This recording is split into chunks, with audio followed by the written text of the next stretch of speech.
Welcome to Let Me Fix This. Enjoy the video. In this video, I will explain how to play Mario 64 on your laptop. First, you will need an emulator, which is software that mimics the original Nintendo 64 console. This allows your computer to run the game. Next, you'll need the game's ROM file. Make sure your laptop has at least 4 GB of RAM and a dual-core processor for the best experience. Choosing the right emulator is key. Project 64 is a fantastic option for beginners, known for its ease of use and broad compatibility.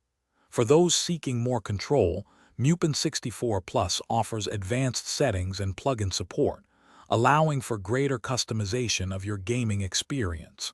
Both are excellent choices, so pick the one that feels right for you. Once you have your emulator, download and install it. Then, you'll need the Super Mario 64 ROM file. Remember to acquire ROMs legally, for example, from a game cartridge you own. After loading the ROM into the emulator, spend a few minutes configuring your controls. You can map keyboard keys or connect a USB gamepad for a more authentic feel. To get the best experience, fine-tune your emulator settings. Adjust graphics plugins for sharper visuals or better frame rates, aiming for 60 frames per second.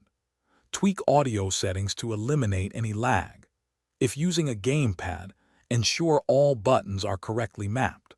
A little experimentation with these options will help you achieve the smoothest and most enjoyable Mario 64 adventure on your laptop. Thanks for watching. If you found this helpful, don't forget to like and subscribe.